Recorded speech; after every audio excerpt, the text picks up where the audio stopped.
नमः शिवाय मेरे प्यारे यजमानों, कैसे हैं आप सब। आशा करती हूँ सफल होंगे, कुशल होंगे और अपनी लाइफ को एंजॉय कर रहे होंगे पंडिताइन जी के चैनल पंडिताइन जी के पिटारे के साथ, है ना।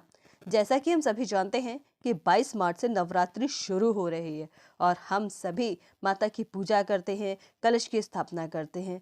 पर क्या आपने कभी ये सोचा है कि ये छोटा सा कलश आपकी किस्मत भी अच्छी कर सकता है या बदल सकता है। जी हाँ मेरे प्यारे यजमानों, कलश स्थापना से आपकी किस्मत भी बदल सकती है। वैसे भी बिना कलश स्थापना के कोई भी पूजा पूरी नहीं मानी जाती।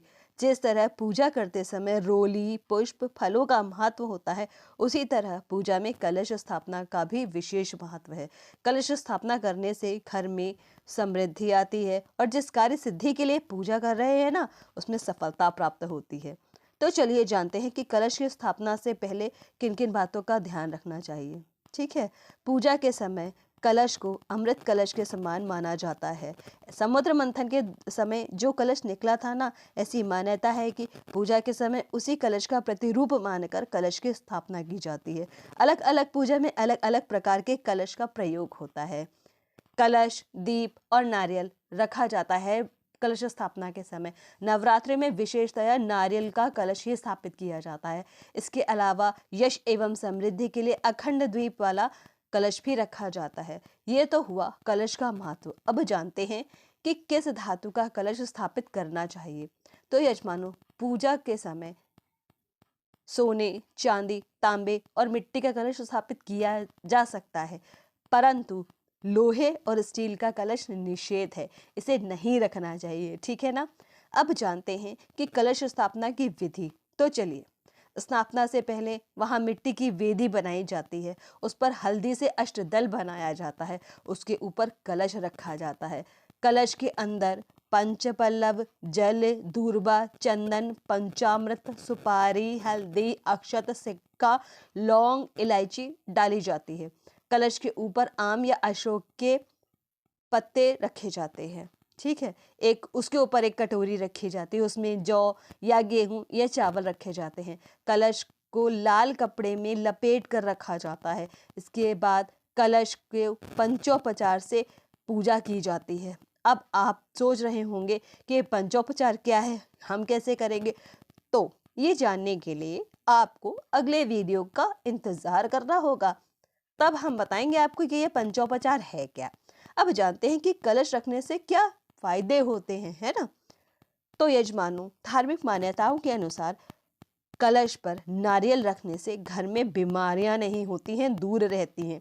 कहा जाता है कि नारियल का मुंह ऊपर की तरफ करके रखना चाहिए, ये राहु के लिए रखा जाता है। ठीक है ना। अब पूजा में कलश रखने से जिस कार्य की सिद्धि के लिए हम पूजा रखवा रहे हैं या कर रहे हैं, उसको विश करके हम कलश स्थापना करते हैं और वो विश जरूर पूरी होती है, ऐसा माना जाता है। कलश के बिना पूजा अधूरी मानी जाती है। इसके अलावा इससे कर्ज की मुक्ति भी होती है। ठीक है। और मेरे प्यारे यजमानों, अखंड धन प्राप्ति के लिए श्री कलश की स्थापना की जाती है। ठीक। नवरात्रों में कलश स्थापना का अपना अलग महत्व है। इसकी स्थापना से माँ दुर्गा की असीम कृपा आप पर होती है और शत्रुओं पर विजय प्राप्त होती है। शत्रुओं पर विजय ये कोई युद्ध है रामायण महाभारत का? नहीं, बिल्कुल नहीं है। पर ये जिंदगी का युद्ध है, जिसे हमें रोज लड़ना होता है। छोटी छोटी परेशानियां होती हैं, हमारे लेवल पे वो हार्ड होती हैं। ठीक है ना। हमें नहीं मारना है पितामह को, हमें नहीं मारना है रावण को, पर हमें अपने अंदर के रावण को मारना है। और जो दूसरे अधर्म करते हैं, जो इससे हमें लगता है, हमें उनको सही दिशा दिखानी और उनसे दूर भी रहना है। ठीक। तो ये सब आप जरूर करिएगा। तो ये मानो, इस नवरात्रि जब आप कलश स्थापित करें ना, तो आपको ये याद रखना है कि आपको एक अपनी बहुत इंपॉर्टेंट विश, जो बिल्कुल एकदम बहुत ज़रूरी है, उसकी कामना करते हुए कलश की स्थापना करनी और ये माता से प्रार्थना करनी है कि वो आपकी विश पूरी करे। जिस दिन पारायण होगा उस दिन आप जब हटाएंगे, जब भी आप विसर्जित करेंगे सामान, तो आपको यह सामान विसर्जित करना है और माता से ये कामना करनी है कि माता, मेरे जो विश है आप इसे ज़रूर पूरा करें।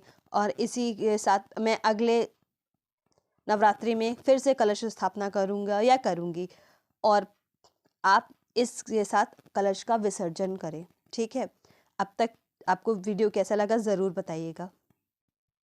यजमानों, आपको ये वीडियो अगर अच्छा लगे तो लाइक करिएगा और कमेंट करके बताइएगा, है ना। और जो नए हैं प्लीज़ चैनल को सब्सक्राइब कर लीजिएगा। तब तक के लिए धन्यवाद। Bye bye.